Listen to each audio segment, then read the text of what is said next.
Oh wow, it looks really dark. Hey, what's up, everybody? It is Stephanie, Life Leadership, coming to you guys just in some of just another chapter in my blog, and I don't know why, but I really believe it's God led, where God has me sharing about my weight loss journey. So this one will be really quick. I'm on my way to pick up my husband, and so I just wanted to share with you guys. I don't know if there are those of you out there that watch the show This Is Us, right? And so I love that show. It's like super emotional. Almost every time I watch it, I'm crying, right? For one reason or another.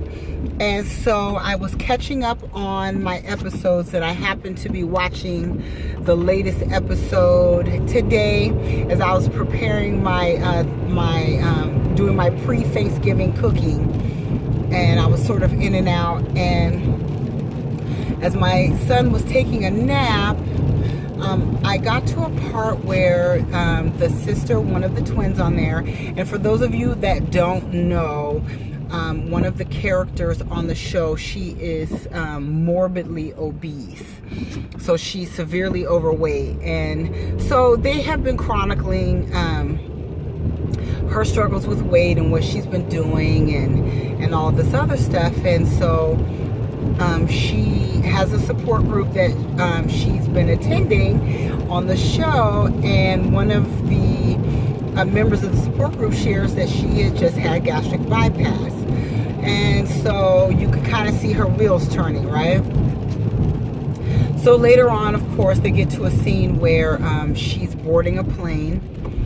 And as she's boarding the plane, she could see as she's approaching, she's on the plane, she's walking towards her seat, and she is she's paying very close attention to the looks of the passengers, because they're wondering and they're hoping that she's not seated next to them. So as she approaches her seat and she gets to her seat and she begins to sit down, the woman that's sharing a seat with her, she looks at her and she lets the woman know, I purchased both seats so you don't have to worry about being squished by me. And then the flight attendant approaches and he offers her a seatbelt extension and then offers to assist her with the seatbelt extension. And, you know, she declines and says that, you know, she's got it. And it doesn't matter. It does not matter.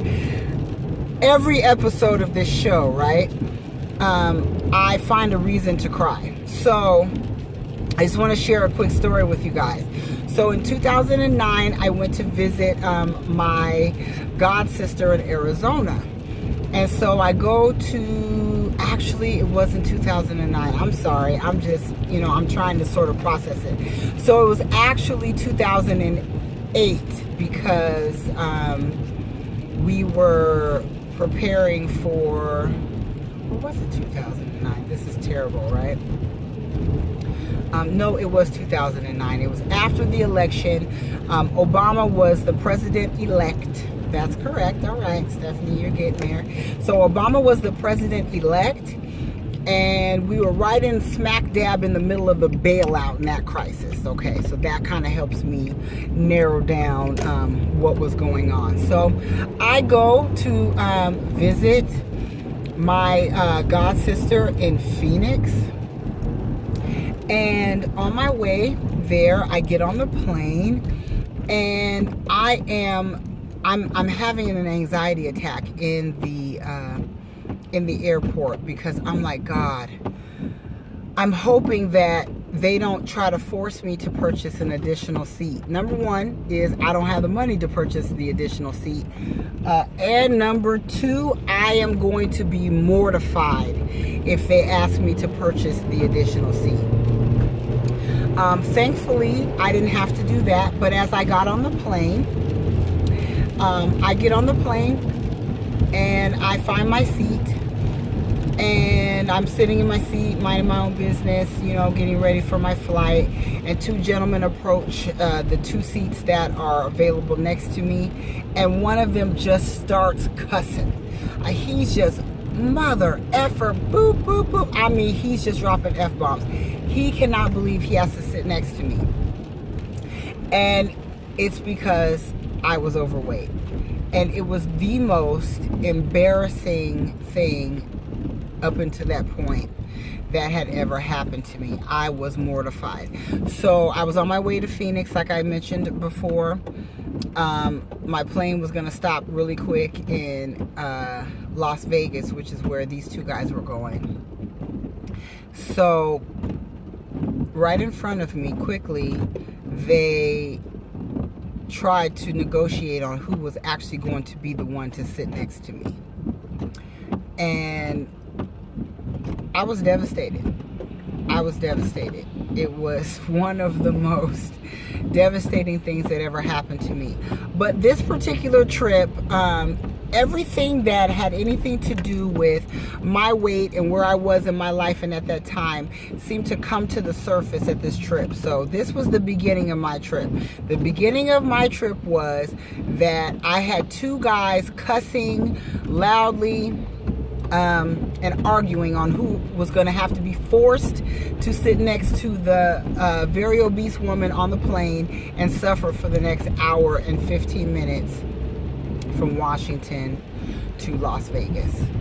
And so it only got worse from there. And during my trip to Phoenix, we went to the Grand Canyon. So when we get to the Grand Canyon and the specific side that we were on, you had to walk up all these stairs. And so, I mean, it was so taxing on my body. I remember I felt like my ankles were going to break. And then, so, you know, I managed to make it, through the Grand Canyon trip and, you know, do the whole tourist thing. So on my way home from visiting my sister, I'm pulling my suitcase, and her and I are having some comical banter, and I step on a rock and I fall in her driveway, and I don't know it at the time, but I've broken my foot. So I'm late for the airport, so, you know, we kind of jump up and we just kind of laugh it off, because I think it's maybe, you know, just a simple twist. You know, you twist your little ankle or whatnot.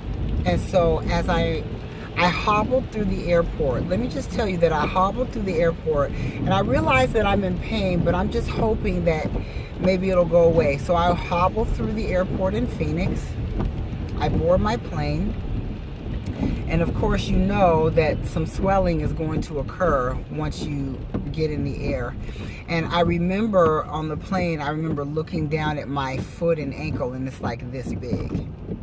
Okay, it's terrible.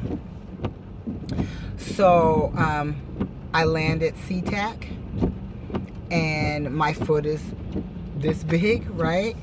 And you know, I've told this story a bunch of times, and people are like, well, why didn't you ask for help? And I guess, number one, it didn't occur to me. Number one, it didn't occur to me to ask for help, you know, to get to. I had to walk where my gate was to where my car was. It was almost like miles, right?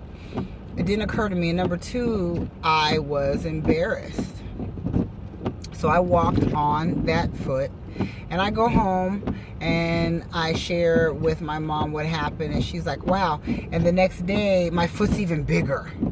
So I've just come home from vacation, and I have to call in. And when I get to, I'm looking at my foot, I'm like, man, I have to go to urgent care.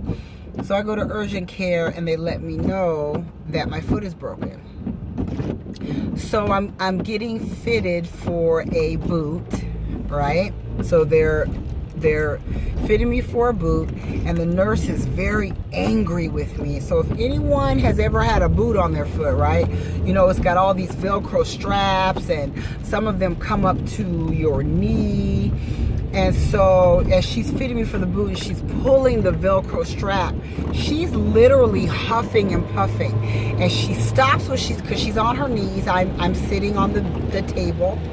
She's down on her knees and she's fitting me for the boot. And she stops and she goes, you know, I could get this boot on, but you're just so overweight. And I don't even know if this boot is going to help you because it's not closing the way that it should. And there's not a bigger boot that's going to accommodate the size of your leg. Now, let me just tell you, I was not laughing when this happened. I mean, honestly, I'm just looking at the nurse. This is a nurse in a medical facility who said these words to me, and I'm just looking at her like I'm stunned. I can't believe what's happening to me. I cannot believe what's happening to me. And so that weekend was the catalyst for me making the decision that I was going to have gastric bypass surgery. And so just watching that episode today on the show This Is Us, it took me back as he was offering her that seat extender. It took me back to that time because I swore that I would never feel that way again. I swore and I promised myself that I would never, that you know, just as an alcoholic or a drug addict has to admit that their life has become unmanageable,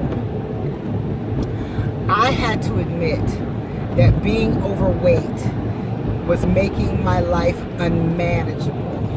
And just the feeling, and it just brought back a lot of emotions for me regarding that. And I could identify. I'm glad that they have this character on the show.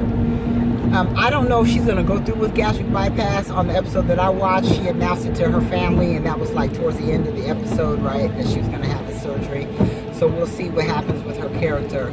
I hope that her character does have surgery, only because I've had it, and you know that's more for me to identify with. But I'm proud of television for putting this character on the show, and not a lot of times they'll have overweight or full figure people on television, and it's more in it's more of a comedy, and there's a lot of humor surrounding their weight, and so it makes it more of a joke. And I'm glad that for this character and this young lady, it is nothing that is serious. It's showing and it chronicles her life, her dating life, and how she just deals day to day. And I appreciate that. So if you watch This Is Us, right, that's something that you might want to check out. But I definitely can identify with that young woman. I was her. I was the woman on the plane, being totally rejected. Totally rejected. I mean, it wasn't even, they made no qualms about it. Dude was cussing. I mean, you know, you could tell. I mean, if they're going to Vegas, right, you could tell they're getting ready for a weekend. Like, they're getting ready to kick it. So they did not want to start off their weekend in Vegas sitting next to the fat chick. Let's just be clear. So I saw that episode today as I was cooking, and it brought back some memories, and I thought I would share it with you guys.